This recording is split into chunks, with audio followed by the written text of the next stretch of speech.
And welcome, everybody, to our Friday stream. We're at the end of the week. I don't know. I feel like I've been doing the Trump impression too much.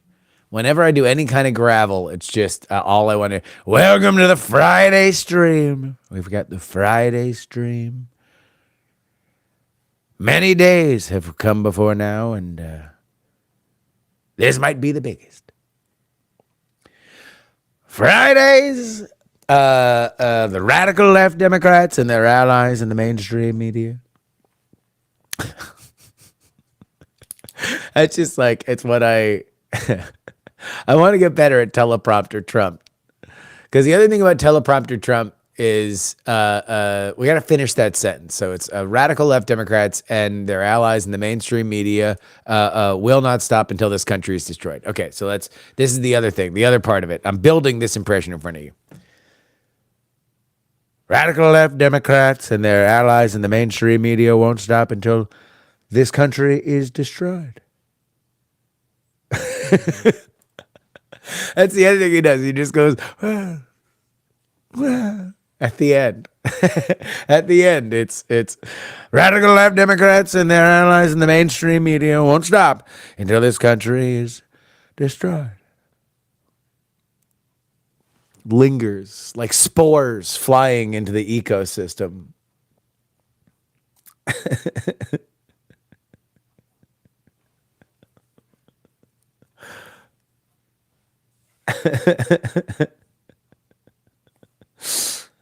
Oh, we can talk about the Silver Surfer casting. There is a female Silver Surfer in the Fantastic Four movie. Odd casting, I thought. Considering the actress, who I love. The actress is great. But she's at her best when she's very expressive.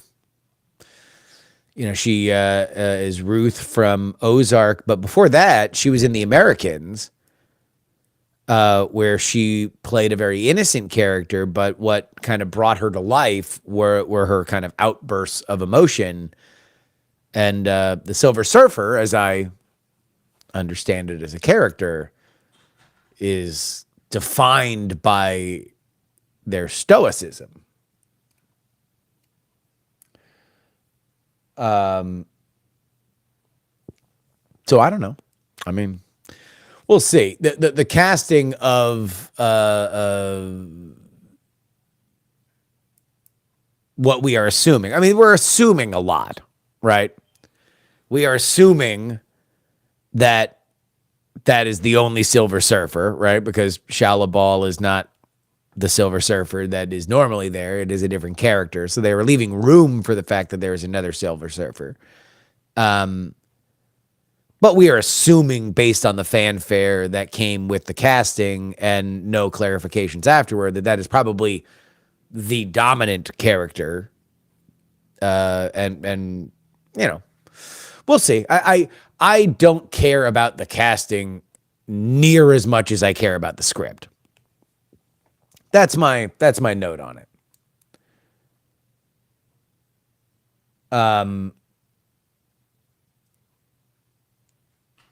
The radical left Disney and their allies in the mainstream media won't stop until the Fantastic Four is destroyed.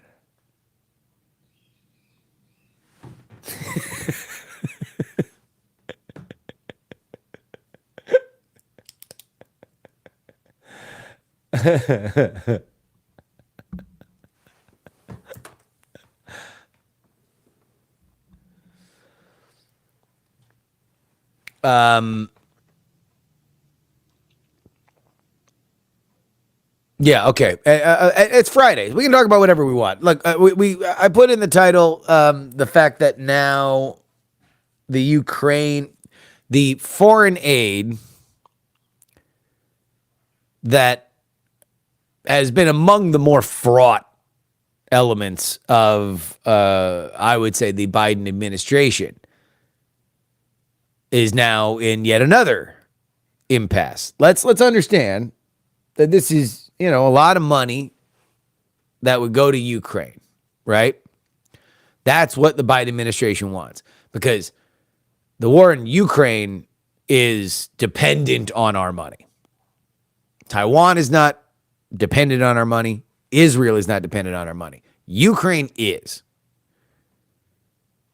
Now, first it was, hey, everybody loves Ukraine, right? President Zelensky's going to come here. We're all going to get a piece of rock from Kyiv and vote for the bill. Oh, no. Okay. So now Republicans aren't really into it. Okay. Think. Take a drink. Okay. We'll give the Republicans what they want. What do you want? The border. Oh, you're talking about the border so much. Boy, you guys love the border. No one loves a border like the Republicans love the border. How about this? Bring in James Langford. You go ahead and negotiate something. We'll staple it onto the Ukraine package, and then you vote for it, right? No, that didn't happen either. So,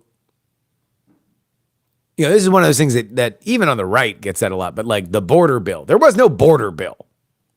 There was a Ukraine money bill that was going to have a little border sweetener on it. But the big reason why that was negotiated, Biden obviously hasn't done shit about the border, right? He didn't want to do it. He did it so he could get the Ukraine money passed, which is, again, it shows you a priority, because for Joe Biden, the Ukraine war is a big part of his pitch to America. Steady hand on the wheel. When Putin attacked, the United States stood up for its allies. Can you imagine what would happen with that chaos agent Trump if he were president when that happened? Oh my God, it would have been terrible. So we got to make sure that we stand up for democracy. We got to make sure that we stand up for Ukraine. We got to make sure that we continue to fund this war. All right, so we couldn't get him to vote for it clean. So then we tried to do the little border stuff. That didn't work. Well, okay, take the border stuff out. Just vote for it. Throw it to the House. So now it sits in the House. But the bill comes to the House much like Donald Glover found the Community cast during the D&D episode, in total chaos. The squad is on fire. Somebody's swinging a towel. Marjorie Taylor Greene is bleeding on the floor. Just total insanity. To give you a sense of this, the Republicans are the majority. Barely, by one person. We are a strong flew away from the Republicans not having a majority. Mike Johnson passed a minibus to essentially fund the government. The thing that was so unconscionable that the Republicans kicked out their last speaker, or rather the Democrats and the Republicans kicked out their last speaker. But the Republicans initiated it. And so now Mike Johnson is on the hot seat. Marjorie Taylor Greene did the rounds, and you know that she's reaching out when she does both Tucker and CNN in the same day. And she said the same thing. Mike Johnson's a Democrat. Mike Johnson is Nancy Pelosi. Mike Johnson suggested to Tucker that the Biden administration might have compromat on him. Why else would he be looking to funnel all this money to Ukraine? Which is, again, what it comes back to. Why is the money going to Ukraine? Mike Johnson's trying to figure out a way to do it. He says, well, Trump mentioned maybe it could be a loan. Could we make it a loan? And that's the state that we found ourselves this week. And then the Israeli Defense Force bombed not once, not twice, but thrice a World Central Kitchen convoy, killing everybody within it. A non-governmental organization that was feeding the people of Gaza when a humanitarian crisis is indeed happening. That NGO has pulled out, and I believe another one as well. This will indeed worsen the crisis. It also has brought the Democratic opposition to Israel to a boil. The Biden administration has been doing their very, very best to kabuki theater this. Oh, God. God, do they just want... It's one of my favorite things that's happening in the media right now. Joe Biden says, all right, shh. Tell the reporters I'm really angry. All right? Shh. Tell them that I'm so angry. Like I'm punching holes in walls. I'm so angry about this. Are you going to change anything? No, I can't. I cannot change anything. But everybody thinks I'm personally killing every Palestinian, so I need for people to think that I'm not doing that. So just tell them I'm really angry about all of this. And the latest version is the leaks over the last 48 hours saying, well, we're now thinking about conditioning aid to Israel. We are thinking about it. They won't. They can't. Again, I said this on the We're Not Wrong episode that thankfully we haven't gotten totally lit on fire for, which I'm happy about.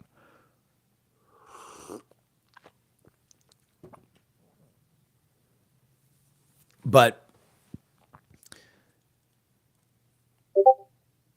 when you talk about when you talk about aid to Israel, the question is, what presence do you believe the United States should have in the Middle East? Do you believe that we should have allies in the Middle East to affect policy there? Not necessarily in a war footing, but in everything else.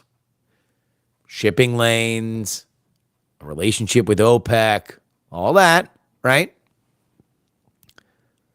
And if you do believe that, choose from our options. Who are the best options? The United States has primarily landed on Saudi Arabia and Israel. Israel, because it's a Western-style democracy that is very, very rare in the region, and obviously the United States has a connection to it before we even get into the religious and ethnic connections.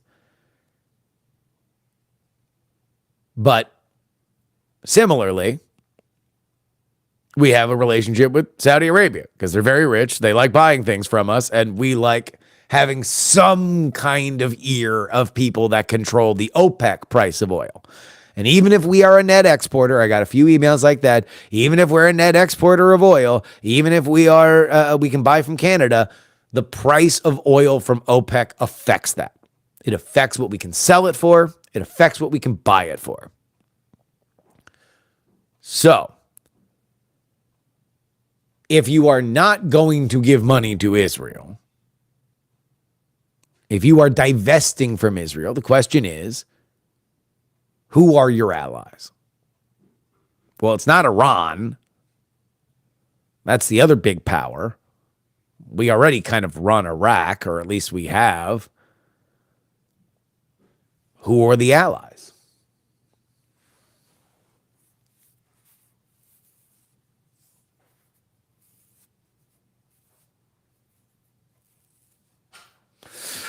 So, I mean, again, and this is all, if you are a, more Fortress America isolationist, then you're like, we don't give a shit.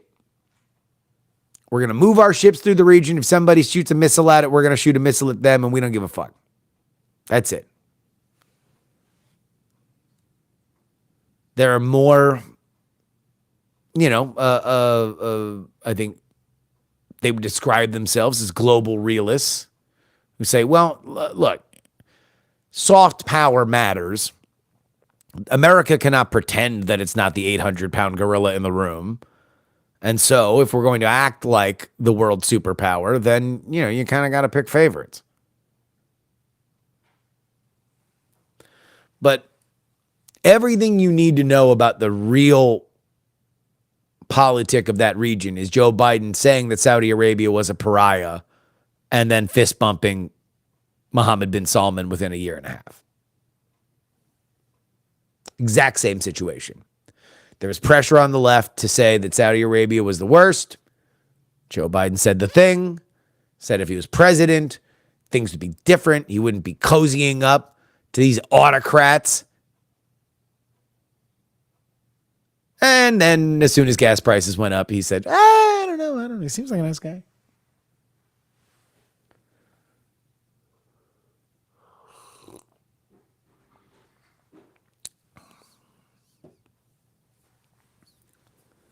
There should be diplomatic relations and trade with everybody, but what does allies mean? Allies mean that you have a shared and common interest, and so you just work closer with them because of it. We are allies with Saudi Arabia for the reasons that I already said in broad strokes, and we are allies with Israel not only because they are, again, America is a Western-style democracy. We would like to see more Western-style democracies in every region because we believe that we can work with them better. That is our preference. And so, to turn our back on the only one in the region, would be kind of counterintuitive to that. So, that's one step. Step two is that they are a mighty military and they are a bulwark against Iran. And we don't really trust them like Iran.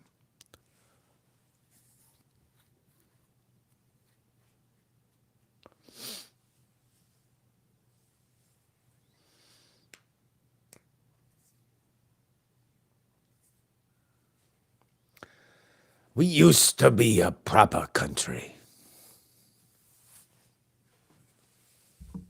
Back when Sony made Fantastic Four movies and Michael Chiklis wore a rubber suit.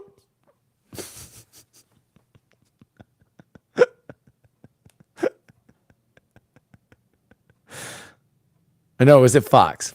Did Fox make the Fox made the Fantastic Four movies?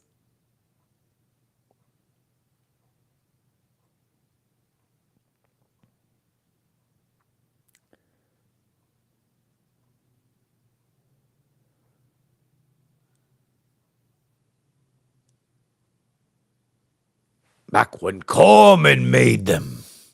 Corman made the real Fantastic Four movies. I don't know why I'm Al Swearingen all of a sudden. Get Bullock in here.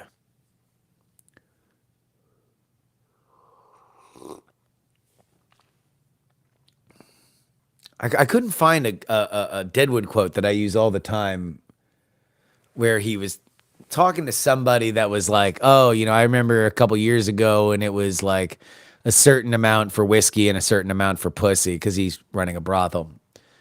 And Swearingen goes, yeah, those were getting to know you prices.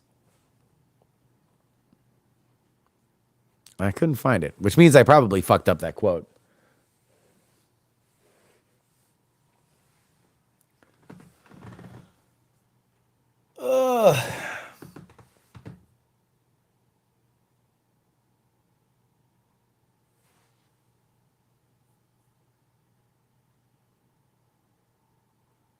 Rusty Jeep, as one who's been to Saudi Arabia, I would disagree. I would love to go to Riyadh. I would love a reason to go to Saudi Arabia. If there's some delegation that wants to pay for me to go to Saudi Arabia, I will go to Saudi Arabia. I would like to spend a little bit more time in the Middle East. The only place I've been in the Middle East is Israel. Went to Israel, which was very, very interesting because I realized it's basically South Florida. Like, it looks like South Florida. There's pretty much the same amount of Jews. It's about as hot and muggy as South Florida. It is very similar, very, very similar to where I grew up.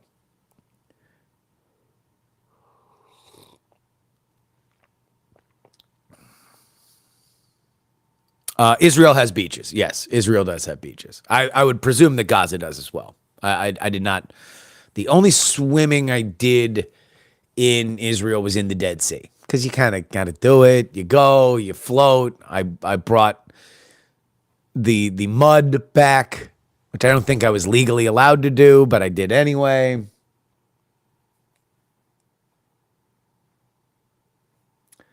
Oh, catfish a Saudi prince into believing that I'm Darush.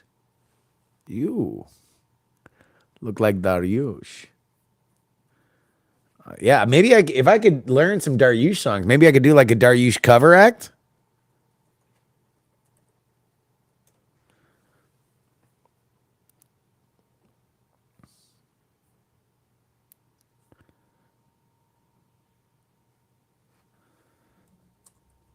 For those of you who are not up on this meme,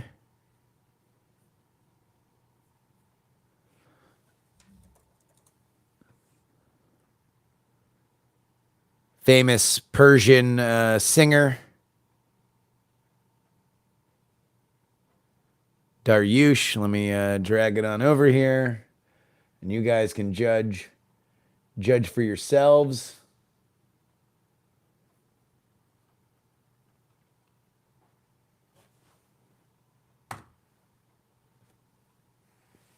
There we go. What do you think?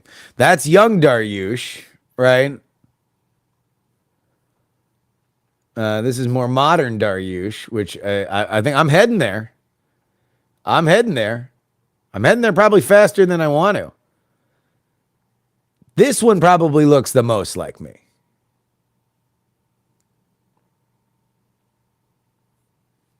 From back in the day. You could probably find some old pictures of me that look similar to that. That one, not so much. This one, I don't know.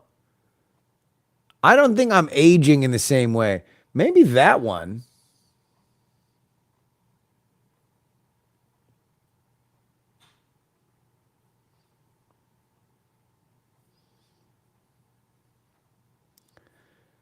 Look at this gangster picture from Darush. Darush about to drop the hottest mixtape of 1976.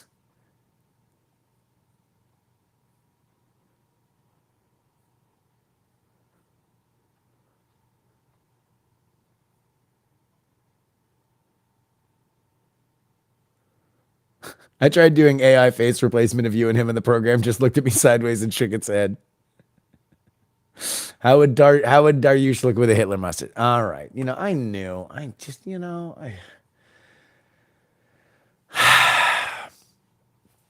mean, what are you gonna do? What are you gonna do? What are you gonna do?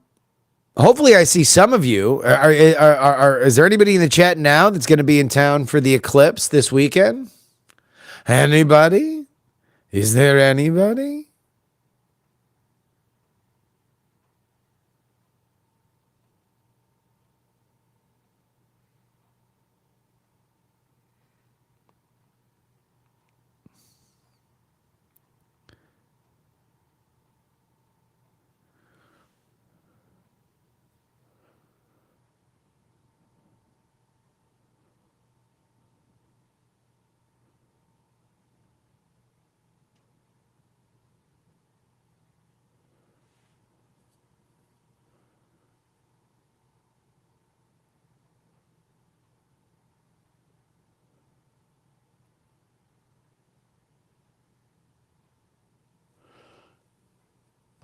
I'll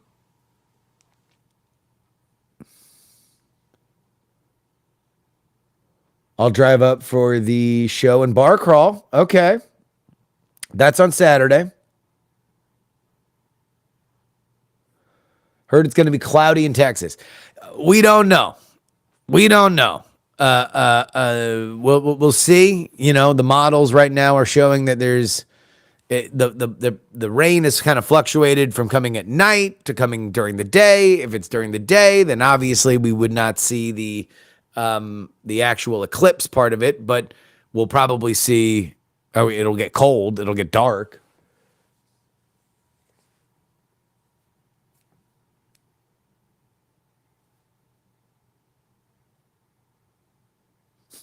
I just let it go, but at the last minute picked against it because there wasn't enough mulch at HQ. Yeah, no, he's look, he's working around the clock. ICU, he's working around the clock on that.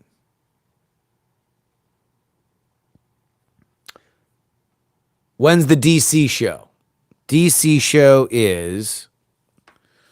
In fact, we should probably lock that down. I'm kind of glad that we didn't announce it on the We're Not Wrong show this week, obviously. A little fraught. Friday, May 24th at 7 p.m. Friday, May 24th at 7 p.m. That is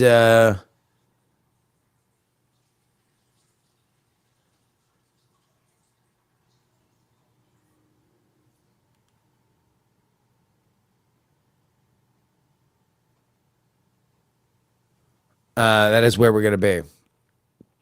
That'll be a We're Not Wrong show in Anacostia, the Anacostia area of DC, which is on the Maryland side. Yes, we have a venue. We have a venue. The Anacostia Arts Center is where we're going to be.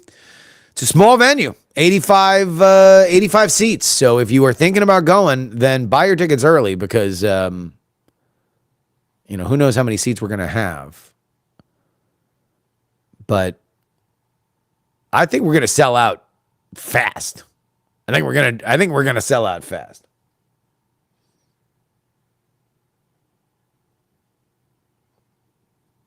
Boo, couldn't get a venue in DC proper. It's in DC. It's across the river, but it's still in DC.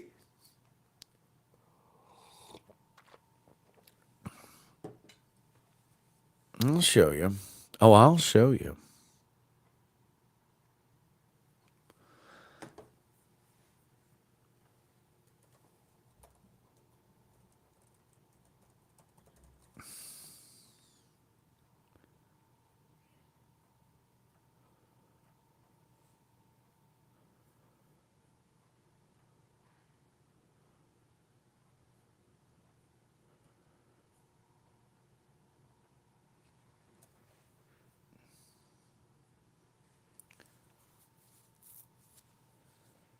All right, here's where we're gonna be. It's in DC. Trust me. Oh.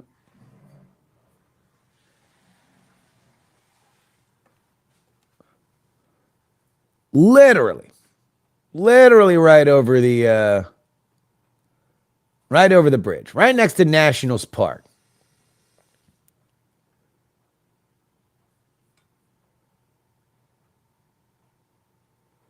New Jersey just had an earthquake.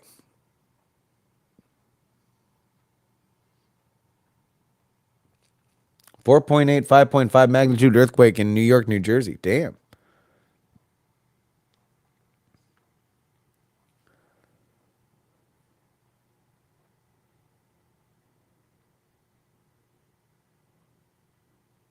And that's where we're going to be. The Anacostia Arts Center at the end of May. This will be in coordination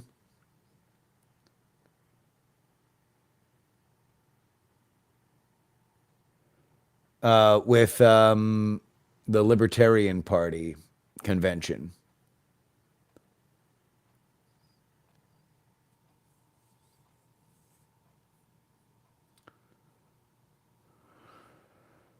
All right, let's see what the fuck is up with this earthquake.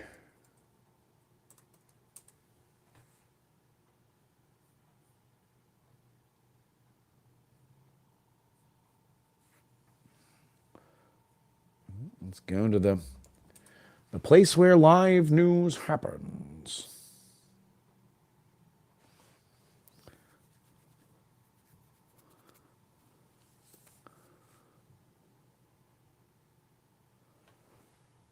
Here we go. 20 miles west of North Plainfield. But according to this graphic, felt as far as Oneonta. Damn.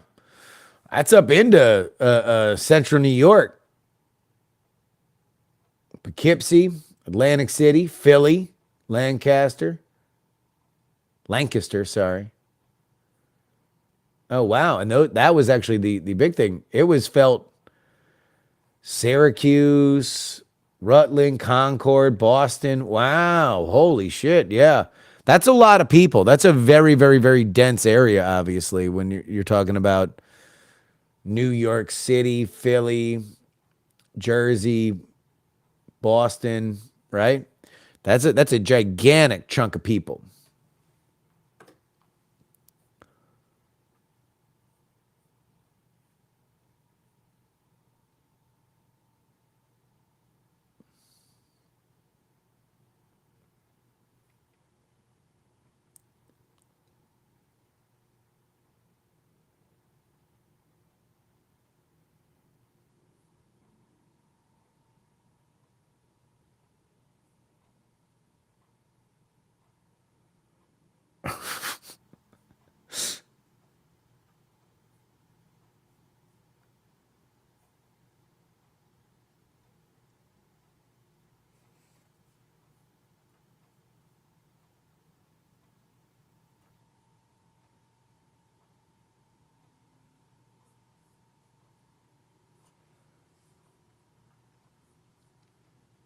I miss talking to Bryce. He was always easier to talk to rather than Brian or you.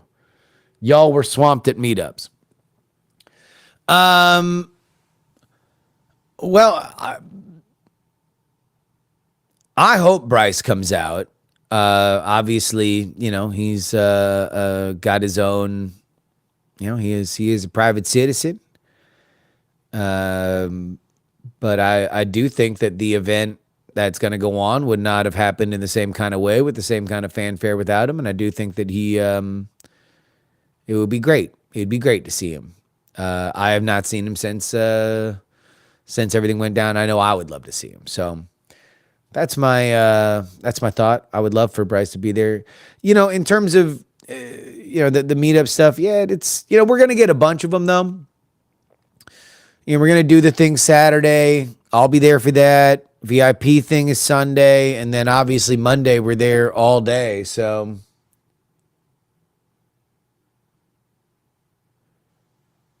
do we plan to come to Michigan anytime soon? I don't know. I don't know.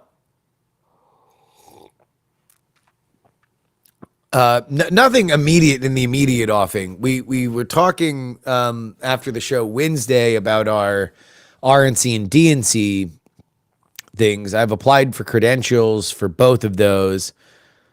Probably should lock in hotels ASAP. Probably already fucked on that, to be honest.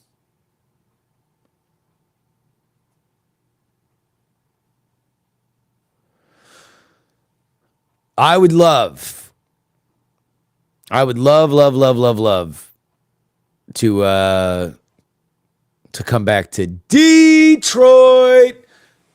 I was there one time, and I can't remember if it was a playoff game or if it was it couldn't have been a World Series game. It might have been an ALDS game that the Tigers were in, and I had already done whatever I was going to do for the Go game.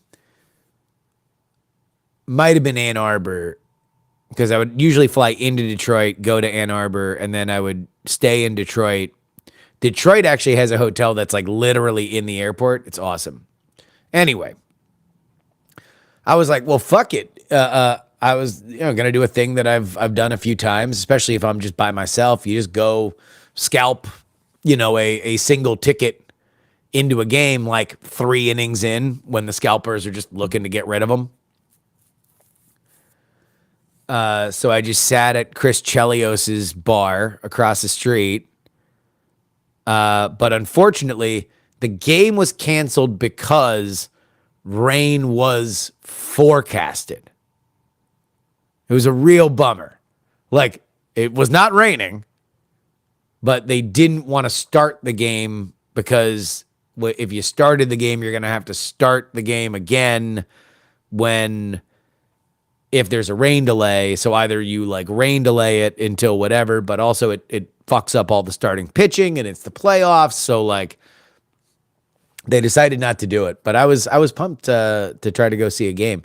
Detroit is a great town. I like Detroit and Cleveland. I have a soft spot for the Rust Belt metropolises.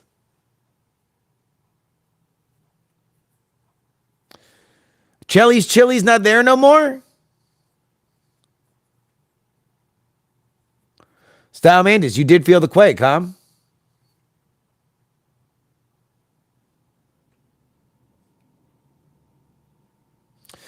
Dude, Chelly's Chili. I really wanted to go to Chelly's Chili because I'm, a hockey fan and that's just one of the greatest names ever.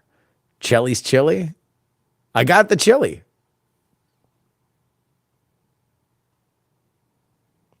Cleveland, I've been to a lot. I've been to a lot more. And I got people. Now, I married into Ohio. I married into, the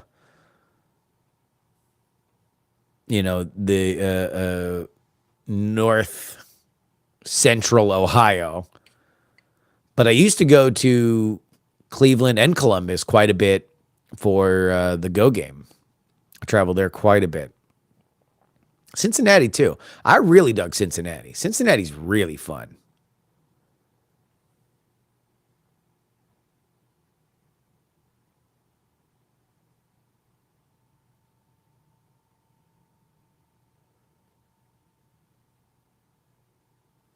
That was a 4. I can't imagine a 7.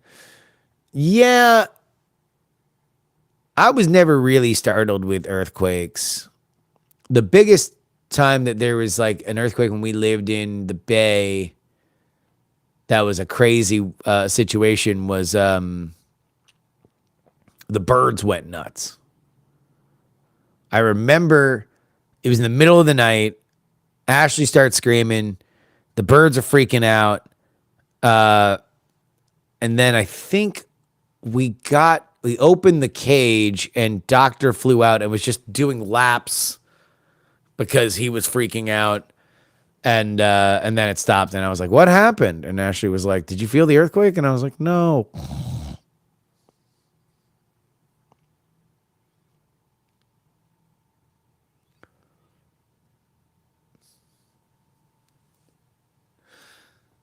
Cincinnati's great because you can cross the bridge and you're in Kentucky. And I still have a soft spot in my heart for any place that allows you to smoke inside of bars.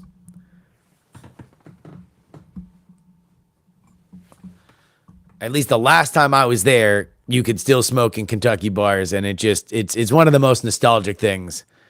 When you grow up the son of an alcoholic who is a smoker, you spend a lot of time as a kid in bars. And it brings me back to my youth. Now, those weren't always the best memories, but you didn't know no better. You just got really good at Arkanoid.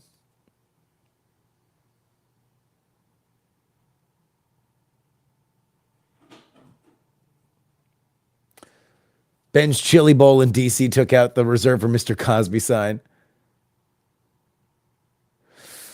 Austin talk in town between South Lamar and Congress. What breakfast do we need to hit? Okay. Elite suggestion. My favorite breakfast in town, if you're sitting down, is a place called Proud Mary. Stop giving away our secrets. Ashley's mad that I'm giving it away. Proud Mary is the closest that Austin gets to like for real hipster shit, but it's good, really fucking good. If you want to go nuts, they've got like a $10 cup of coffee, but that shit is the truth. They come out like a little sommelier. You smell the grounds, approve them, Boom, slow pour over. You get your $10 cup of coffee about 45 minutes after you ordered it. Great. If you're a coffee snob, that is, I think, the place to go in Austin, in my opinion. Nobody else does like elite level coffee like they do. The food is also awesome. Really, really good. That's on South Lamar. Breakfast tacos are a matter of life and death, like barbecue in Texas. So your mileage may vary. If you want a can't miss slam dunk, then you got to hit up Veracruz. Veracruz has a bunch of different trucks around town. But if you're in the the South Austin area, then the one at Radio Coffee would probably be the closest one to you. But in general, you can't go wrong with breakfast tacos in Austin. The baseline breakfast taco is just so far superior than anything else in America. They just get it right. It's just done right. If you're starting out, I would say sausage, bacon, and potato. Potato is pretty elite in a breakfast taco, for my taste buds, at the very least. But, if you want to get adventurous, you could probably just go online and search for best breakfast tacos that, are from like gas stations. And that's like a thing here. There's a lot of gas stations that just have grills that will be making tacos all day, but breakfast tacos specifically.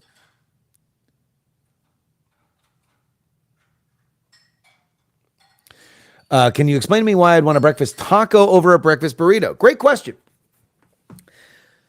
You are just putting more faith and trust in a breakfast burrito, which tends to be bigger than a taco.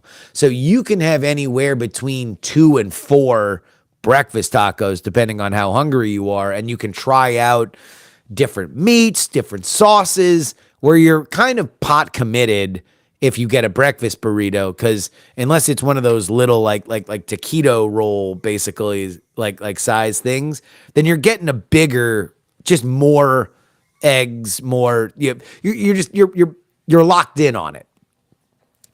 In general, there are some larger breakfast tacos. To me, I'm a 2 breakfast taco man, and that's it. But there are some that are smaller. You can slam those fuckers easy. But again, you can dial up your sauce. You can dial down your sauce. You can try different sauces. There's a lot of great different sauces here in Austin.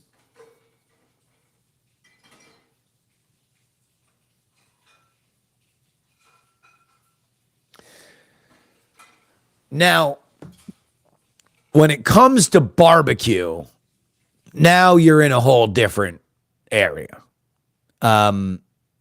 There's Franklin's is obviously one of the biggest ones. Leroy and Lewis is very popular. But also, to be totally honest, man, you can't go wrong here.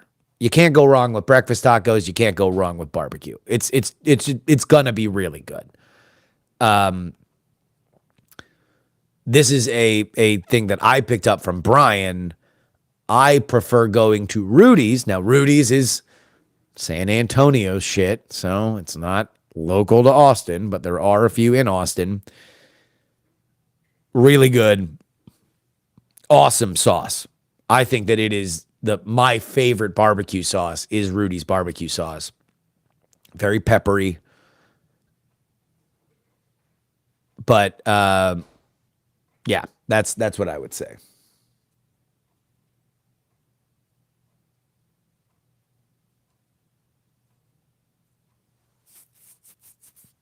When I was in Austin, I'd go to my favorite hole-in-the-wall barbecue spot, Famous Dave's. That's like when I went to New York and got authentic New York pizza at Sbarro.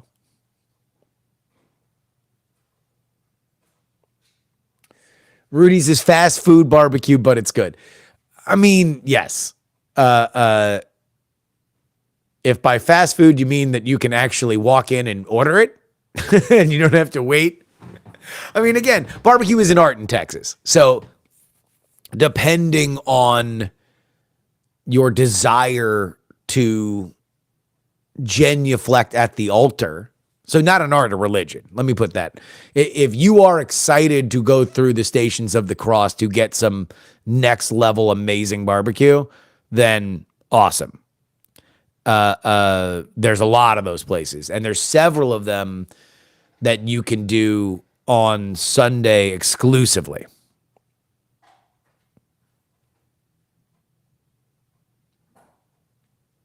Do you know when the tickets for the DC show go on sale?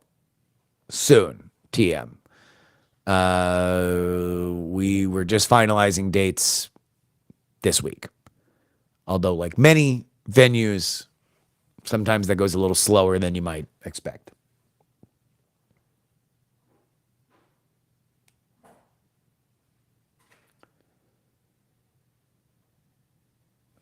When people say barbecue in Texas, are they referring specifically to beef or pork? Both, but brisket is the preferred measuring stick, I would say, in Texas barbecue. Brisket is the thing. Like if unless you are trying to carve out another lane, you are doing brisket. But that, I mean, pork ribs are a big thing here. Chickens also, like not as big, but it is done at most barbecue places, and a lot of different sausages.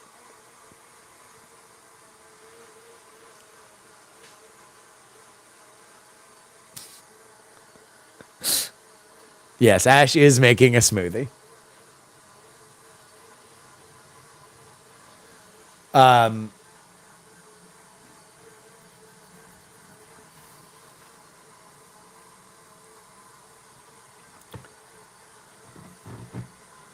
But there are also, I mean, like, again, you really can't go wrong with barbecue in Austin. You can't. I would, unless if you're going to a place that is, dedicated to it, it's hard to go wrong. Like, obviously, you can get barbecue at a place that doesn't do barbecue, and it's like, all right, well, then you're taking your life in your own hands. But if you're going to a place with a pit and, they are advertising themselves. If they're advertising themselves as a barbecue place in Austin, it's gonna be good, in my opinion. Best smoothies in Austin are in my kitchen. They're being made right now. All right. Let's open up the phone lines, huh? Let's open up the phone lines. You can talk about whatever you want. Hopefully you guys enjoyed the interview today with Sasha Eisenberg. I thought it was awesome. I will be fully upfront. When I booked the interview, I was not in love with the idea. It was pitched to me as like a misinformation story, and I just despise the term misinformation. I despise the term disinformation. Well, disinformation makes more sense. Misinformation tends to just draw this very broad circle around it, and especially when you're dealing with politics where lying is kind of the art. I think it is an extraordinarily shitty place to try to actually have serious discussions about misinformation. But Sasha ruled. I'm actually going to read his book now.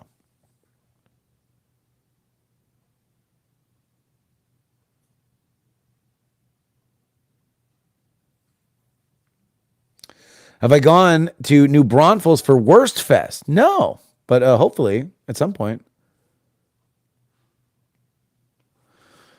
All right. Let's do this. Sorry about that, headphone listeners. Mr. Merrill Barr. Justin, how you doing? Great, man. How are you? I'm all right. I got a couple things on the slate. Go. Number one is regarding the breakfast tacos barbecue discussion. When I was in Austin shooting the pitch for the cartoon, Andy said something that really stuck with me to this day. And he said, Austin should be lifting up its breakfast taco game and not worrying as much about its barbecue game, because barbecue is a lot like other localized cuisines nowadays, where it's like you can find good barbecue in any city, but you can't find great barbecue, but you can't find great breakfast tacos outside Austin. Like, you know what I mean? Like breakfast tacos have not become localized the way barbecue has. Well, I mean, number one, that is a blasphemous statement that you can find good barbecue everywhere. Here in Texas, that is fighting words. But I do agree with you that when we've traveled since moving to Austin, one of the things that we always are immediately kind of blown away that nobody can do good is breakfast tacos, because they're not rocket science. I think it's that most people. I got news for you. I had never heard the term breakfast taco until Cargill and Brian said it on a Junk Food Cinema like 6 years ago. That was literally the first time I had ever heard of them. I didn't know it was a thing.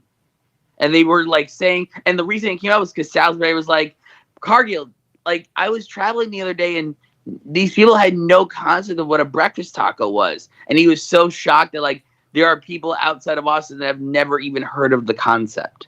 And so I feel like it's only just now starting to even branch out. Well, I hope it does. So that's the fun topic. Now for the not as fun topic. So I listened to We're Not Wrong. Yes. And the talk about euthanasia. This is in the Patreon episode. Yes. Yes.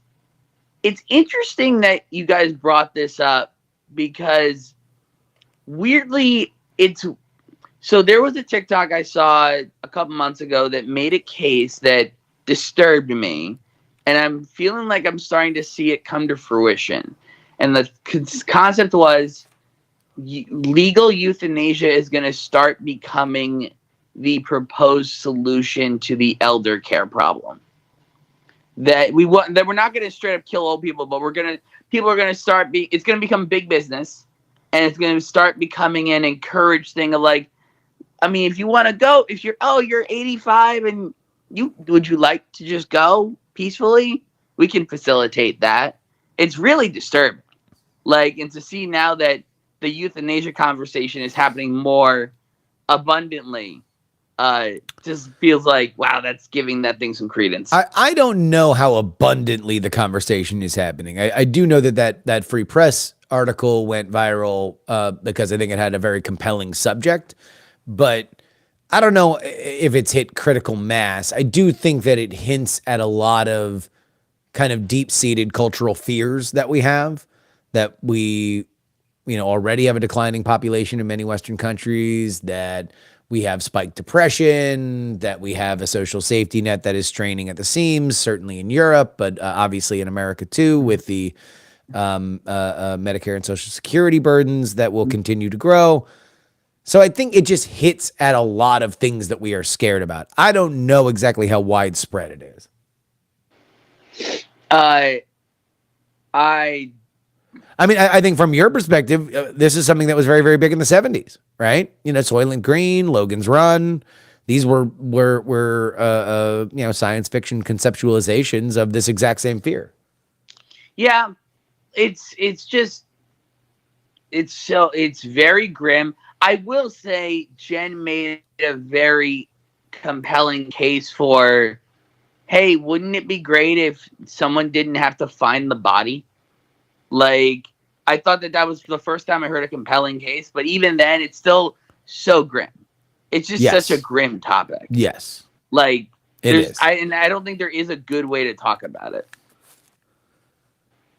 I mean, I think we did a pretty good job.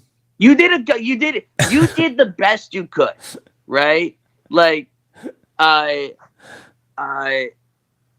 it's like you guys did the best you could possibly do in that topic, but it was nonetheless just like, boy, this is rough.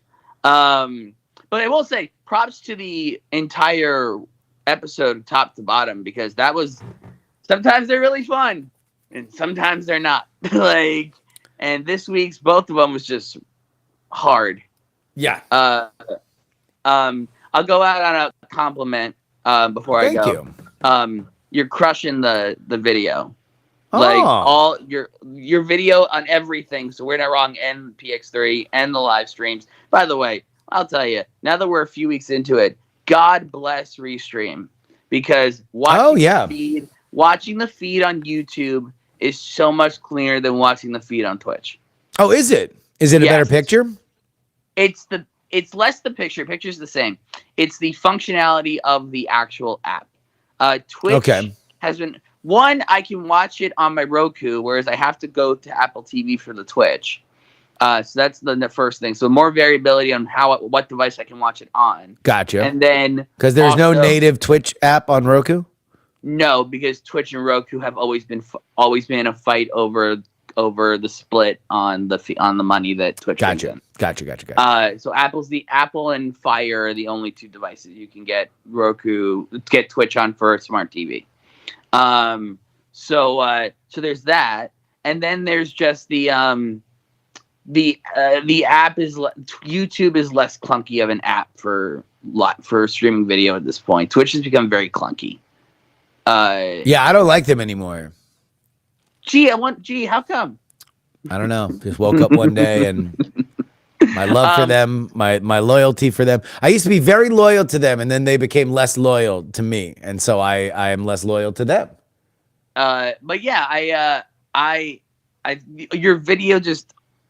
I don't listen to the shows anymore. I don't queue up the podcasts. I do them all. I do all the videos. Well, there's a whole audience for that, and that's I was talking to my friend John Teasdale, my game design co-creator, and we were talking about AI stuff, and really, like, if you like the video exists because of AI.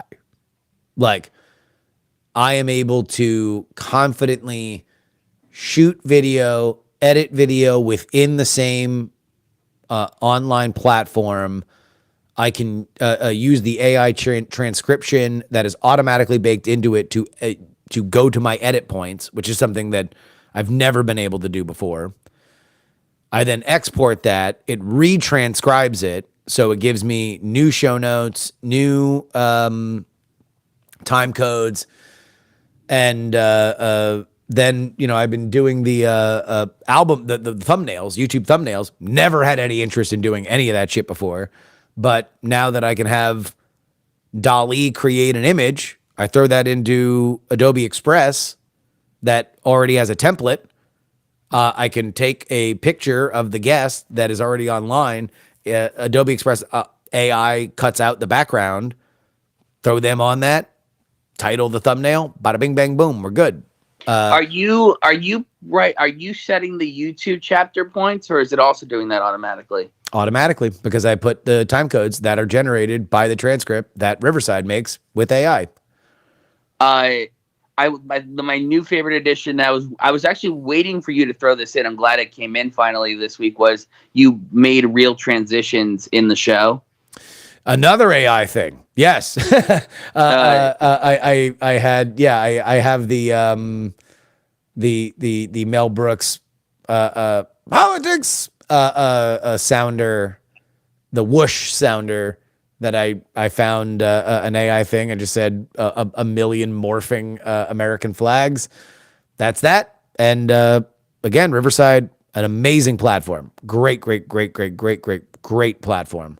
Is Riverside able to do things like, because I'm thinking about I think the one last hurdle that would make the product complete is finding a way to hide your edits within the show, like within the segment. And I'm wondering if the way you do that is like maybe fade to a different clip that's silent, so it would allow you to hide your edit. So so let's say you're talking about Biden, you fade to some footage of Biden just so there's something on screen. Oh, just do they have fades? Fades? Not right now, but I'll tell you what. Every time that I've kind of wanted something in my head, they have created it. So I don't know the feasibility of that from their back end perspective, but I would not be shocked if they added it. So they're really close to just being a straight up editing platform at this point. They are my primary editing platform right now. Like, I edit via video and then export the audio from the video and throw it into Audition where I organize everything. But right now Riverside is my primary editing platform. And it records master audio really clean. Yes. Interesting. Now, it's a little bit, there is an audio degradation, compared to if I were recording directly into Audition from the mics. That being said, I don't think it's noticeable once it steps down to MP3. No, I don't think so. I haven't really noticed. The real change has been, the more noticeable change was when you stopped recording in your closet and started doing all the recordings where you are now. Yeah, that was a change. And obviously there's a little bit of a different sound to it. It's using different mics, not using the PR40 anymore. But, I wonder actually if I just brought the PR40 out here, if it would sound any different. But I want to keep everything to that room. What was that? Would it help if you added baffling to that room? I don't know. Maybe. I mean, but it's not going to sound like it sounded in my little cave. So, this is the trade-off to have a visual component to it. It's going to sound a little bit different, but I don't think that it's not going to be This American Life. But I don't think the show is This American Life. So, I mean, in reality, I think that most podcasts that are built on, unless it's a super produced podcast like Serial, right? I think the new game is going to be, you better be coming out the gate with a video version. And video is your primary distribution method. And audio is just for, the person can't be in front of their computer this week, so they're going to go listen to the audio on the road because they're having to be traveling or something. But I think the space has shifted to. Oh, I think people who watch. I think people who watch podcasts are very weird. Like I do not have a relationship to podcasts in that way. Like I am hard coded. I am hard coded an audio listener, but I know that's. I'm a dying breed. I am somebody who came up listening to radio, and that's what I associate these shows with.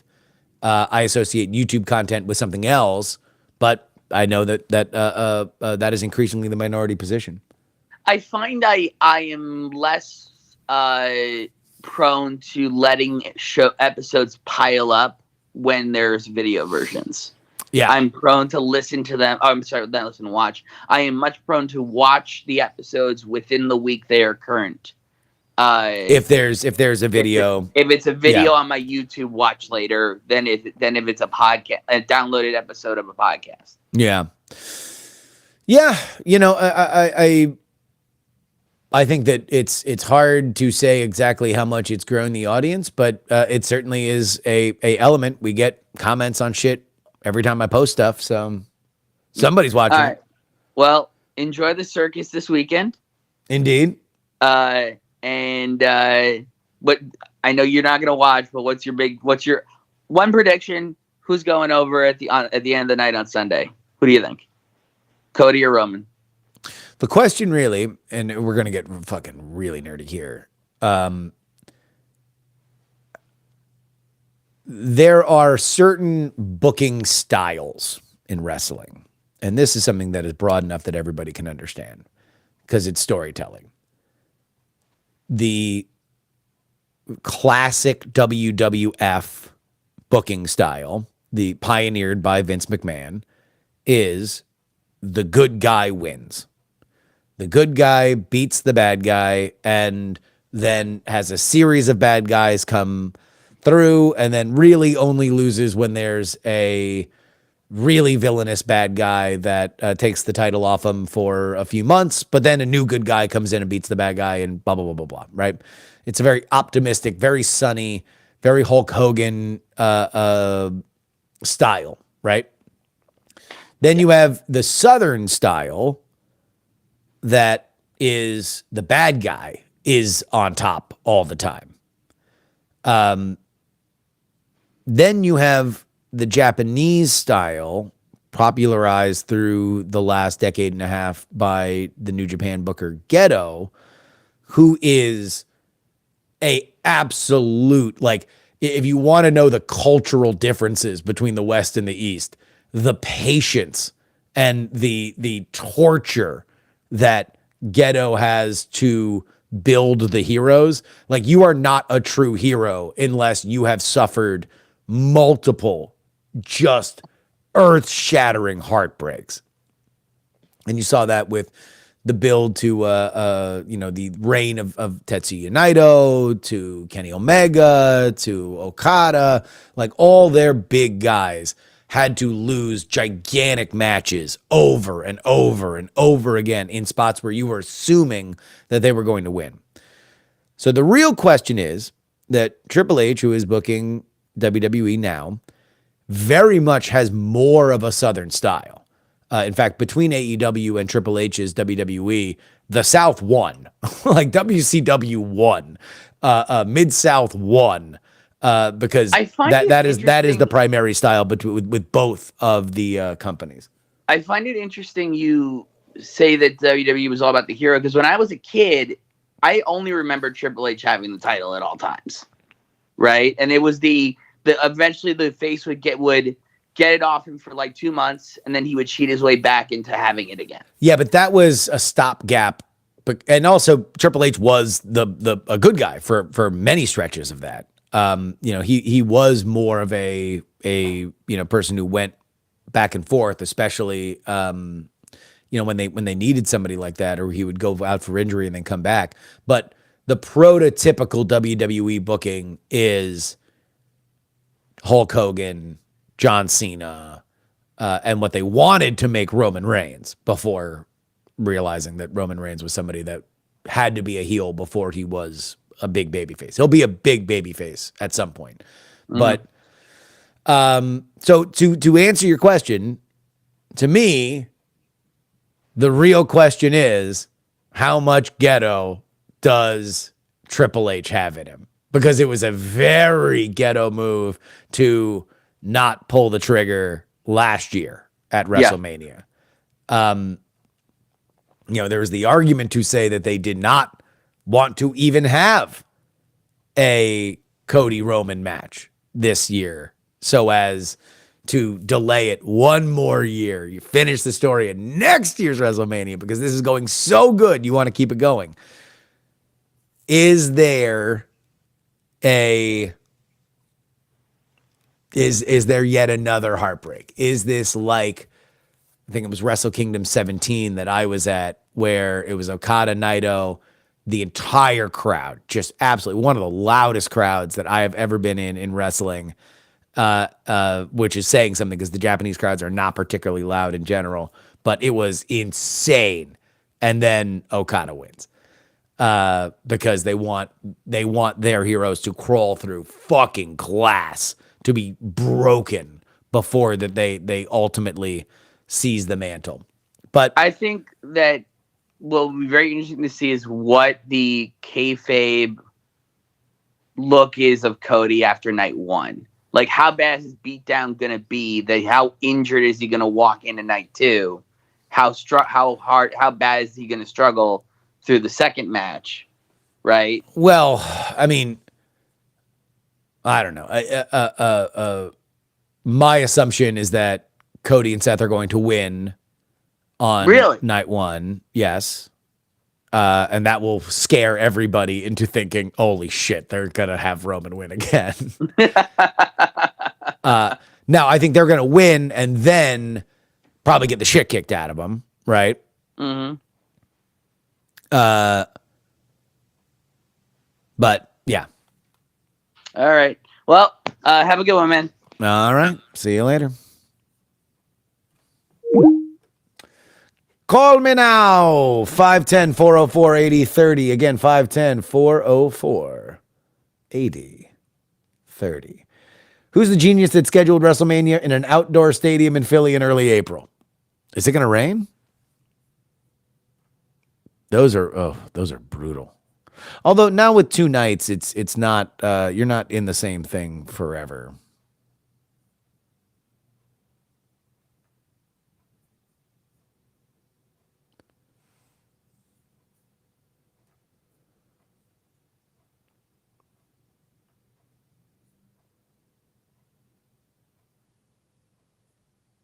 By the way, sorry everybody for the audio podcast did not go out on time today on Patreon. I had the wrong day scheduled. Just a big goof 'em up by me. I wonder if the bloodline will interfere. They never do that in every main event of WrestleMania every year. Yeah, I mean that's the big question is like count up all the bloodline members, count up everybody that would come in and interfere on Cody's behalf, and see whether or not they are even. Hello, who's this? Hello, it's Luke. You know me. How you doing, Luke? What's up? Not too bad. How close are you following the recent Israeli strike in Syria? I mean, I think you texted me. That's pretty much it. So they killed the number 4 dude in charge of the IRGC Quds Force. This is the biggest assassination since Soleimani. Gotcha. And that was Israeli. They put their name on it. They put their name on it. And the Iranians buried them today, and they said that they will respond. What do you think the political ramifications are if this breaks out into a bigger war? Well, I think Israel becomes more sympathetic. I would say we are in a situation where America, with its strained ties to Israel, would. Well, all right. Let's take the ties out. Right. Let's take where we are right now out. The balance of world power would demand that America support Israel. Now, what that would mean, up to, the state of play, but I think from Israel's perspective, they're like, well, like when aren't you responding, Iran? When aren't you arming and shooting things at us? I will say this, to Iran's credit, I do think that they've held a lot of restraint in not getting directly involved in the Israel-Hamas. They could have done a lot more directly. Yeah. This would be a different game changer, because that would possibly even open up, if Iran strikes against Israel proper, that would open up Israel to strike against Iran proper. That is the conflict that has kind of hung over the region for 100% forever, right? Like especially recently. Absolutely. That's it's the Israelis. I mean, the Israelis bombed one of the early nuclear refineries for Iran, right? I can't remember the exact details of that. I believe, and this is like in the 80s, I believe. Like this is a very long time ago. We'll see how they manage escalation, but for me, right, and this is just my own personal opinion reading the news. Netanyahu is kind of getting backed into a corner politically. Yeah, you think? I think he kind of wants Iran to attack him. Yeah, I mean, I think Israel seems, in this current government, seems very flummoxed that people do not see things from their perspective. Absolutely. I would agree with some folks that I've seen cover this that, well, if you want to win an information war, you kind of have to, I don't know, play ball. you got to talk a little more. You got to be out there. You can't just kind of expect that everybody's going to see things from your side, especially when you know that the other side is like information war is their primary front, They're not going to win a shooting absolutely. war. They're not going to win a bombing war. So the only thing that they have is to flood the zone with as much information as possible. Absolutely. But whether or not, I mean, there's the right here and now. Does Netanyahu want absolutely. more sympathy? Yes. But does he really want to fight, a war with Iran now? Right now? With that government? I don't know. I mean, that's be careful what you wish for. I mean, I hate to say it, the Ayatollah is getting pretty old. Well, I mean, there's also that, like, what is the future? I mean, I think, and you would know very well that, like, the question of the future of that region 50 years from now is a big question, probably for the first time in like, but that's a region that doesn't change a lot, right? Like it is a very slow, tremendous change. The only constant in that region is change. It's always chaotically changing. That's the constant. Yeah. Well, yeah. I mean, I guess. I mean, yes. In terms of it is a sea of, nobody really holds on to anything for long. But the Iranian regime has been around for several decades. Obviously, they are a very, very major player in the region. They are 100%. Not well liked by many. So it's like, look at where Saudi Arabia is, where some of the other players there, and the question is like, where is Iran in? Yeah. So if you want to look, hypothetically after the current Ayatollah dies, Iran has been around since the 70s, 1979.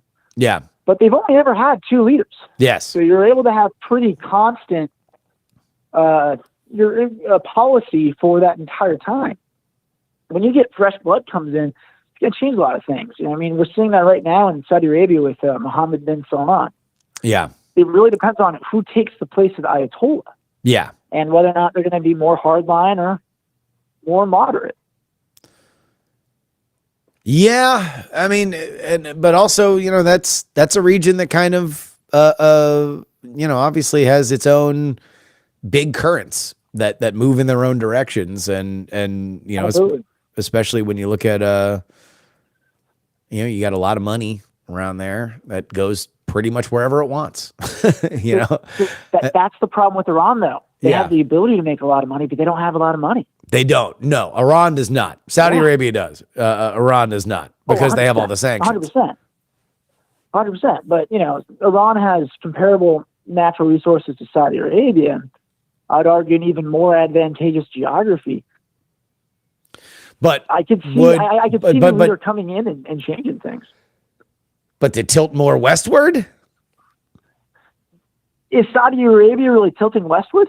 You don't have to, say you love America and sing Kumbaya. You can no, Saudi Arabia is tilting westward. I don't think that's up for debate. They've made more gestures to it. I think that they had a bit of a culture shock because they were, MBS came here, did a big press tour, invested in a bunch of shit in America, wants to continue to buy American shit, and then he bonesaws a motherfucker that wouldn't stop talking shit about him, and then everybody freaks out, and he's like, what? What's the problem? You guys are so sensitive.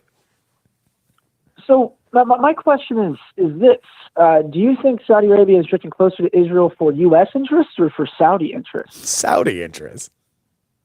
100%. No, they don't give a shit. I'll put it this way.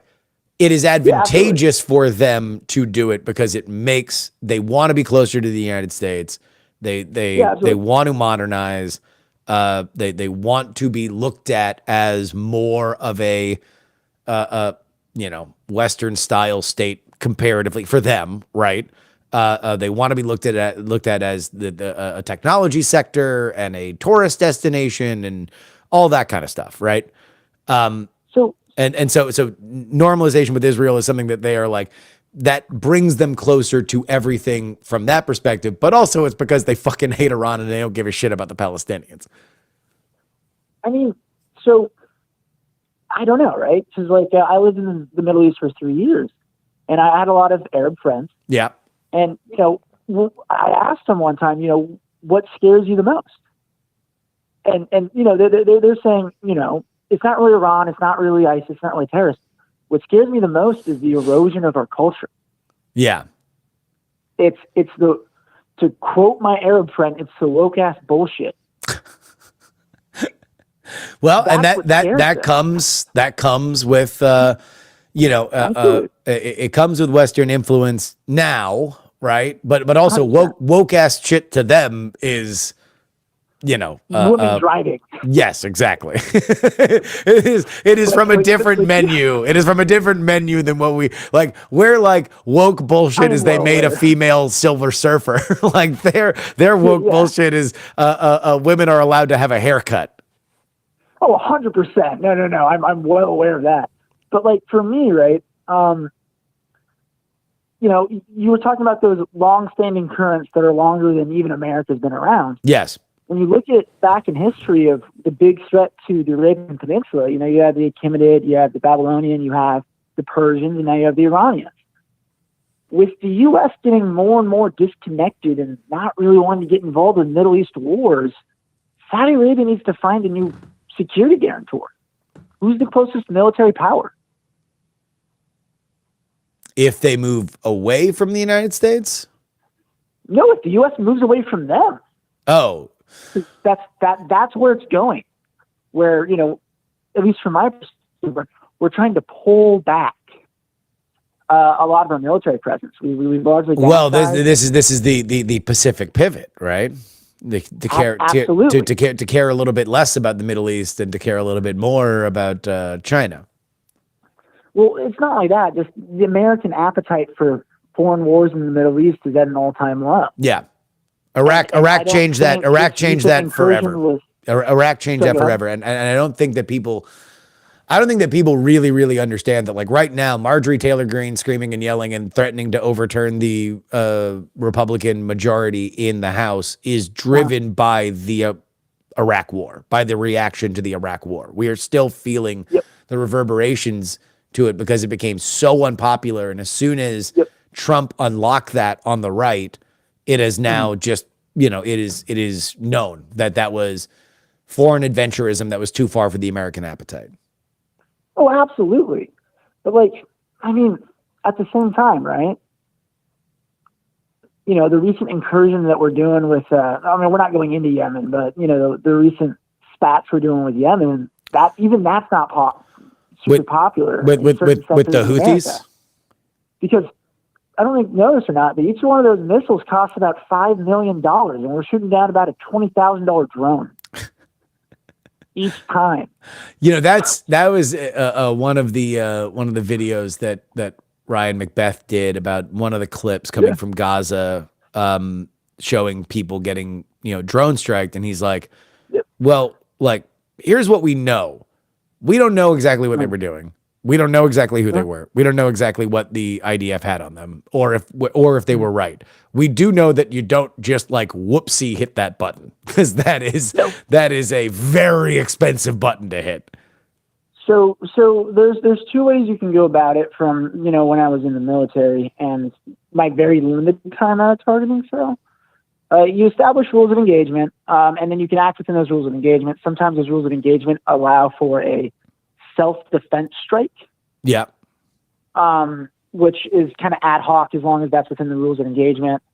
So like, for instance, say, you're in the predator feed, you look at the drone and there's a guy shooting at your guys. That's a self-defense strike. You don't really need authorization for that. Yeah. But if in this case, right, where it's just like a convoy. Well, World Central Kitchen. You're talking about World Central Kitchen. Yes. Yes. So even if you think that's a armed convoy, and I can only use what my experience was when I was in the military in the late 2000s.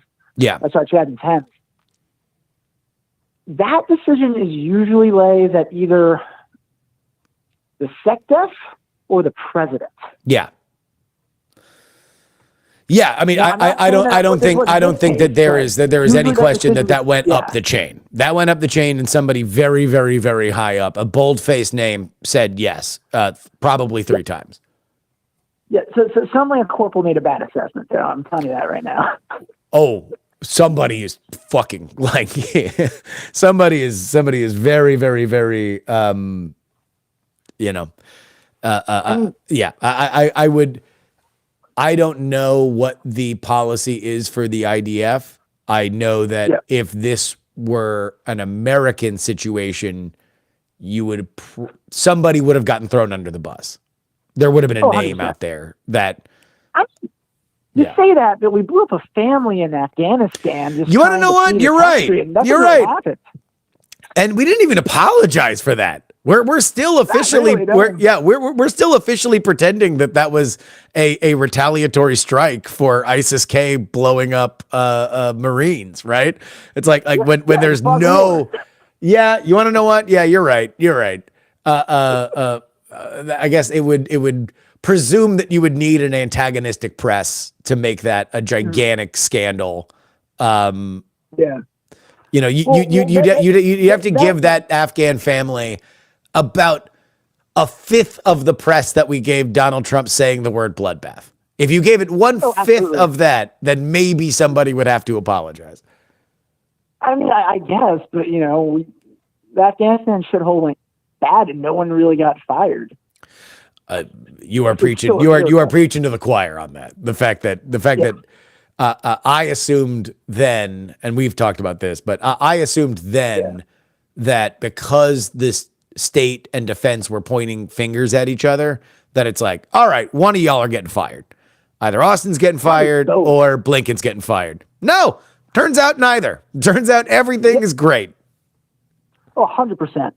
But no, I'm going to say something that's crazy, and I don't actually think this, but I do think it's mighty convenient. The same day that they struck and killed that Quds Force commander, Yeah. they hit that convoy. And no one was talking about the Quds Force commander. So if you are going to buy a conspiracy theory, that would be the conspiracy theory you buy. I mean, no, I don't think it's possible at all, because if it came out that they intentionally bombed them, that's even worse. But also if they intentionally bomb them, it's like that's the thing. It's like, come on. Explain to me, for anybody who thinks that they intentionally bombed them. Explain to me why they didn't just immediately say, "Oh, they were all Hamas. They were Hamas and they were posing with a World Central Kitchen." Because if you already believe that they've lied about UNRWA, right? Then why not pull the exact same playbook with World Central Kitchen? Like why immediately cop to it? That's what doesn't make sense to me of the Israel did it on purpose camp. So no, I'm joking here. I'm a firm believer of never assign to malice that which can be explained by incompetence. Yeah. I've seen in my day the military do a lot of dumb things. Like one of my favorite experiences, I needed new barracks because our barracks was terrible, and then they crashed an F-35. To fix the barracks, it only would have cost maybe like $500,000. Those F-35s cost $150 million. Yeah. Yeah. I've seen decisions go bad. I've seen a lot of stuff just not make sense. I think this was an honest accident. It is being reacted terrible. to in the way that you would assume somebody who fucked up really, really, really bad would react. At least from my perspective, as an amateur barking dog on the internet, it is they are reacting to it like it was a very grievous mistake. I want to and by the way, the IDF doesn't do that all the time. They normally do not give a shit. I think to their detriment, they don't give a shit. Oh, 100%. I was honestly surprised Netanyahu didn't double down. I thought he was going to. You thought he was going to be like, "Hey, look, we know what we know. We can't reveal what we know. We'll do a report sometime after the war." Yeah. I honestly thought that. You know what? Maybe it was a mistake. Maybe it wasn't. We know Hamas says X, Y, Z, X, Y, Z, X, Y, Z. my people were telling me it's a valid military target. I'm gonna assume it's a valid military target until told otherwise. Yeah. Because as soon as you admit blame, that's just even worse. Well, way, I mean, also, but it's not really much you can do. it was World Central Kitchen. It's Jose Andrus. He's plugged into everybody in DC. It was never going to be quiet. It was never going to go away in 24 hours. And 100%. they apparently didn't even get the guy they wanted. There was a guy in the warehouse that didn't even get in the fucking car. Yeah.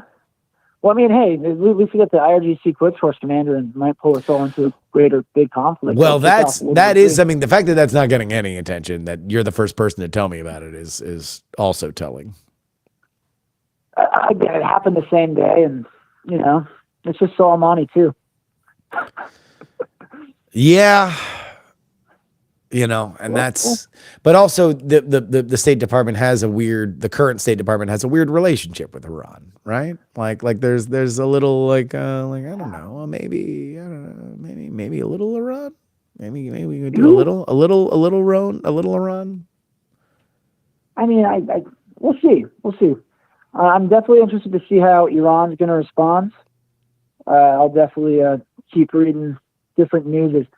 If you really want to know what Iran's thinking, though, you can't trust it with a grain of salt. But they post most of their state media, and usually it's all rhetoric, but they usually shadow box what they're going to do.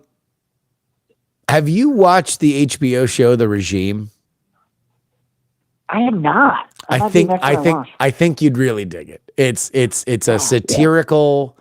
Kate Winslet is the legacy chancellor of a small a fictional Central European country.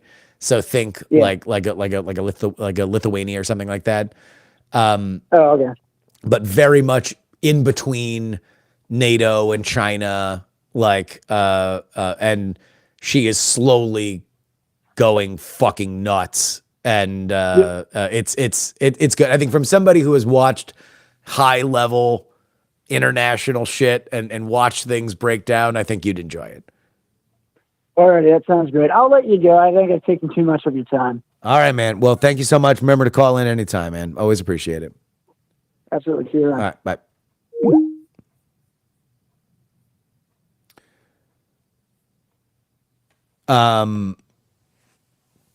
I love The Regime. I'll tell you, we're eating good TV wise right now. Shogun is fucking awesome, and The Regime rules. Sorry about that, headphones, folks. Hello. Hello. Who's this? Well, it's your old friend Big Jim. How you doing, man? How you doing, Justin? Good, dude. Oh, it's been an interesting couple of weeks. That's all I can say.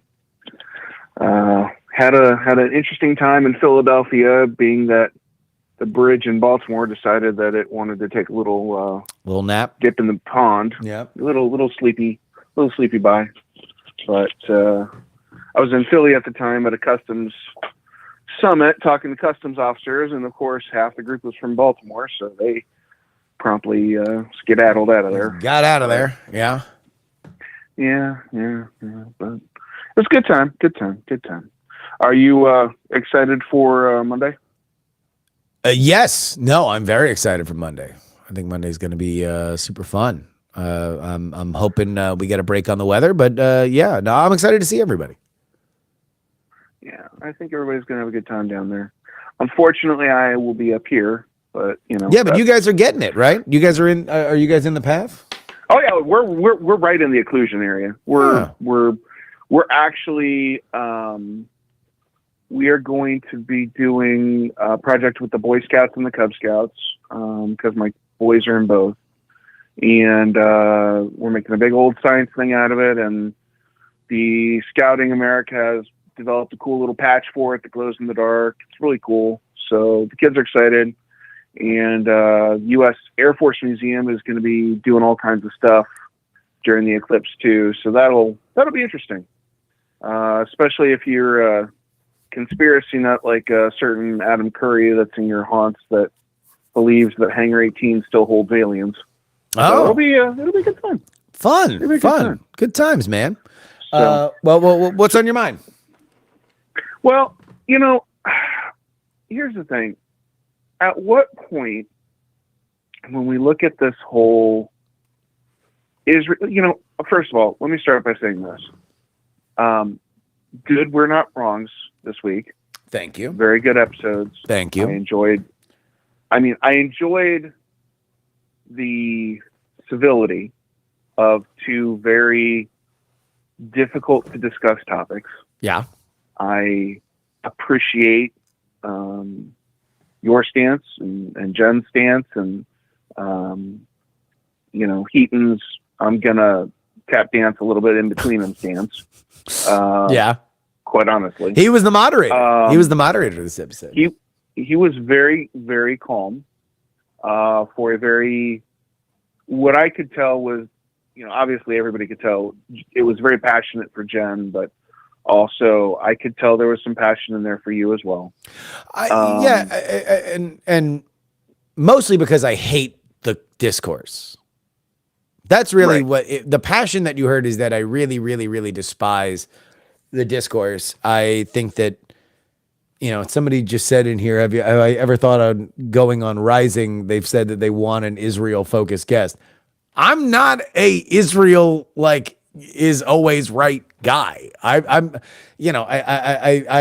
am just somebody who has followed the region for a while, and it's like to just kind of assume that everything is like really, really fucking simple is to me telling on yourself that you don't know what the hell you're talking about. And Jen has a very conspiratorial perspective on this, which is fine. She's allowed to have it, but I don't believe that should be, looked at as the mainstream view. I think that there are some real big questions about it as a mainstream view. I think the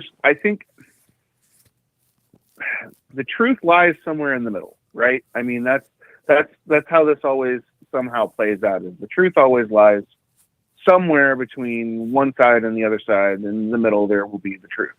But I think the more important thing, and you've said this before, and I've believed this for a very long time, going back to when I was at UT doing working for the VP of Student Services right during when 9/11 happened, and here we are sitting on the second largest Arab and Jewish population, Arab population in the United States, and a very large Jewish population attending the school. Yeah, I mean, you kind of have a different fracture of mind. But you said it. I think you equated it best. Is that we cannot turn around and take Western simplicity and Western democratic belief and apply it to this region, because it's not. Well, I mean, you can't just assume that Israel and Gaza are New Jersey and Connecticut. Like they're a different place. They have different values. What I find fascinating about the conversation is that very often you can tell which side people are rooting for by which side, from a Western perspective, by which side they secularize. So you will, if somebody is very pro-Israel, then they will talk about the religious fundamentalism of Hamas. And if somebody is very pro-Palestine, they will talk about the religious Zionism of the settlers in Israel, right? Like, in our Western view, it is the religiosity that tends to be like, well, that's why they are crazy, evil, murderous, whatever. That's the thing that takes it over the top. When in reality, it's a very religious region. It's the cradle. Many people would argue it is the cradle of religion. I mean, many would rightly argue that's part of the reason why it's such a big deal. That's part of the reason why it's such a big deal, right? So there's there is a complexity here that I do think you don't have to sacrifice a shred of humanity. You don't have to sacrifice your soul when you look at the brutality of this war to say that there are reasons why this is happening and to assume that it's something that is very, very, very easy to digest. I think it's comforting. I understand why people do it. We're pattern recognizing creatures. We want to get from A to B as fast as possible. It's just not how I see it. And that's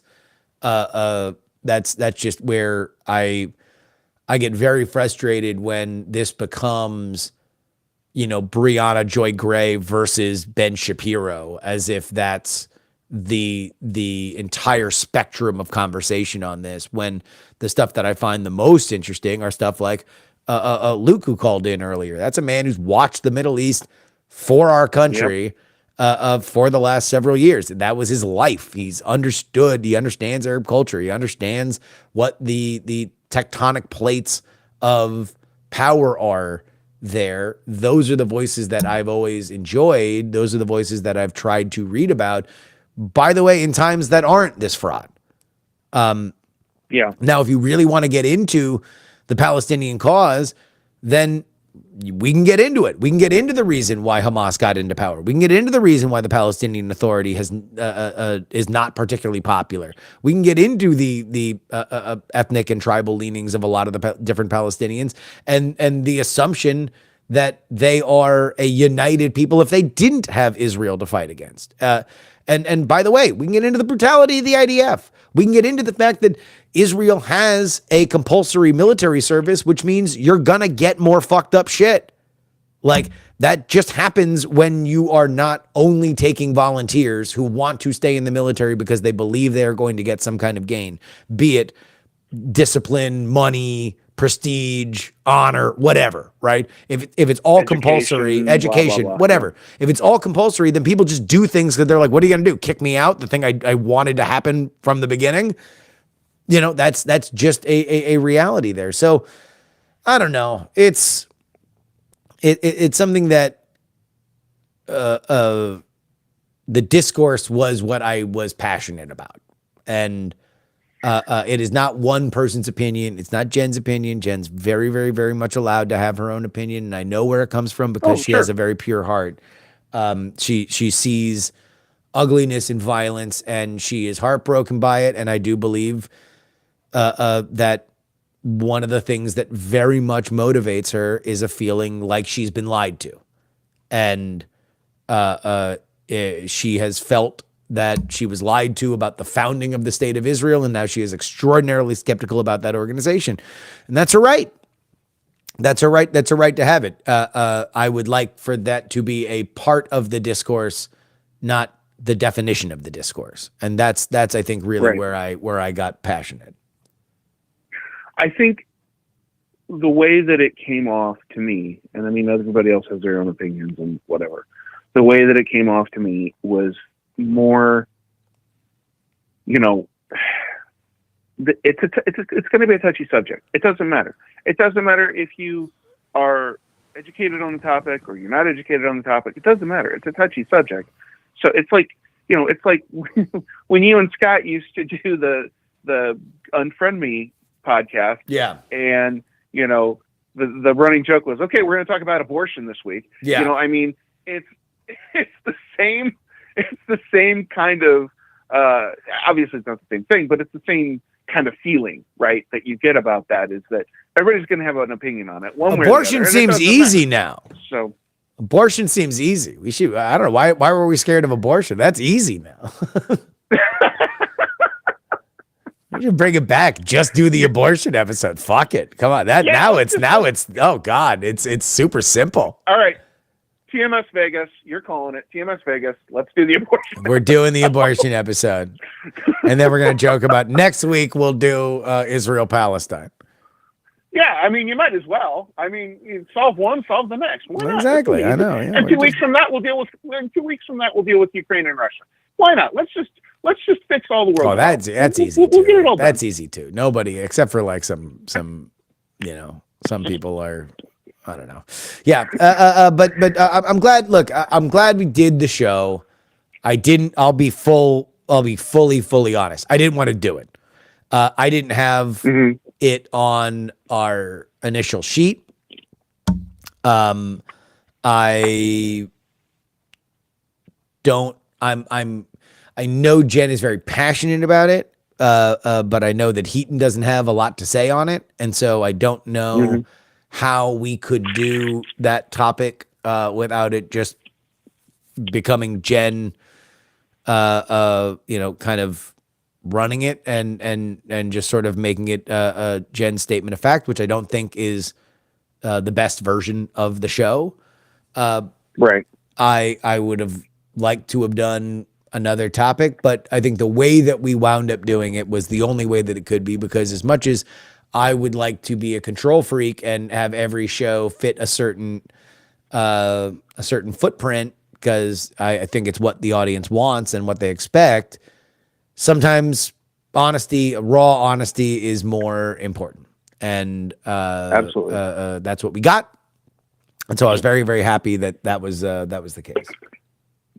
You're going to have to make this up to Heaton next week and like do an episode on like zoning or something now, because he was sitting in the corner for so long. Oh, fuck You're him. gonna have to do the fuck zoning him. episode, dude. Yeah, you want to, whatever. He sits there and I got to be a genocide gerbs and she has to be Jew killer Jen. And he just sits there in his little tweed suit, this week I interviewed a boffin. Whatever. He just moonwalking through this shit. Fuck him. Hey man, how many boffins died to send us this signal? I know. All right, man. Have a great week. Enjoy the eclipse. We'll talk next week. All right, Love you. Bye. Love you, brother.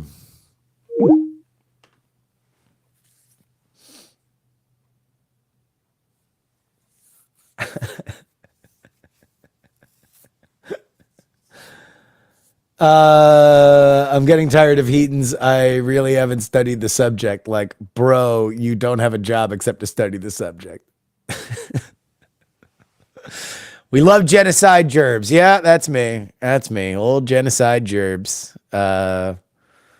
Just clapping and stomping my feet to the death of scores of innocents. That's me. That's me. Friday episode is out. Sorry, it was a little late. I scheduled it wrong on Patreon. If that's where you get, if you get audio only Patreon, it is out on YouTube, and it is out on Acast, I believe. Let me double check. Acast. What the fuck? Maybe I fucked up Acast too.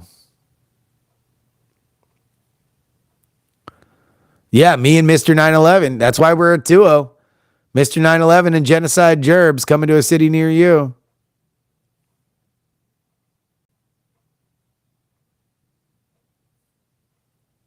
Your opinion on the journalism world presented in Tokyo Vice. I have not seen Tokyo Vice, so unfortunately I cannot comment on it. Yeah, so it should be up on all platforms, the audio version.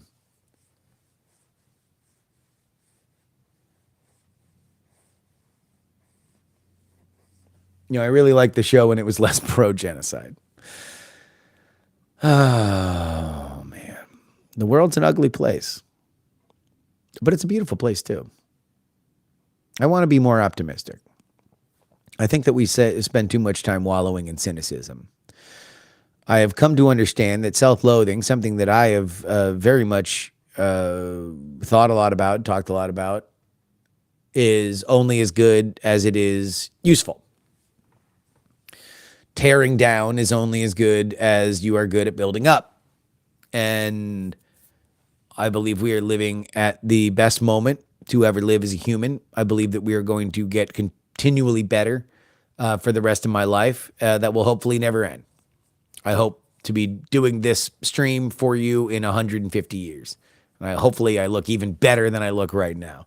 Now, maybe that'll be through AI. Maybe there'll be a Gerbs bot that'll be giving takes on the news forever.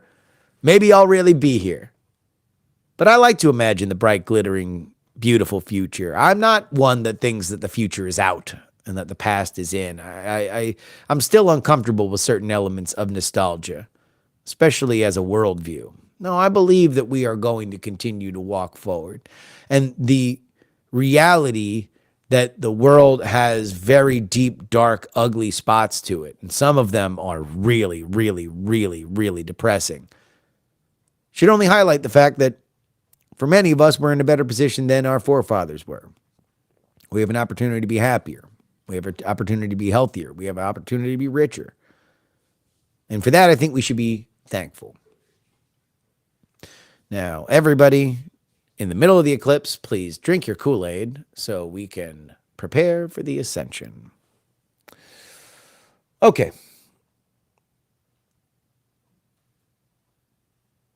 What I do want to do is I do want to invest in how we can figure out doing foreign language versions of the show automatically transcribed. What age style will your jury bot be for eternity? I don't know. We'll see. Maybe this. Probably when I was my most popular, which will probably be, I think I'm at my most popular now. Slow grind. But I'm at my most popular now, so I would assume the more popular I get. So definitely gray hair. Anything else planned for your trip to DC? Maybe the Libertarian Convention. We'll see if we get credentialed. I think we will. Or I'll just fucking walk in and say, I don't give a shit. And they'll say, yeah, that was the passcode.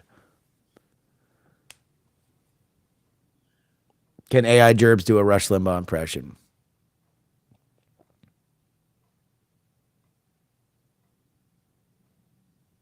Yes. AI Gerbs can do a Rush Limbaugh impression. If I could do a Rush Limbaugh impression, then AI Gerbs can. For sure. I was showing Ashley, there's been a thing in our neighborhood about whether or not we're going to start issuing parking passes to people. And I'm against it. And my initial reaction was just, what's next? A permit to make toast in my own damn toaster? I had to show Ashley that clip from the Libertarian Convention. Guys, that's it. We went about an hour later than I thought we were going to go today, but we're good to go. Guys, mwah. Everybody have a good evening. Let's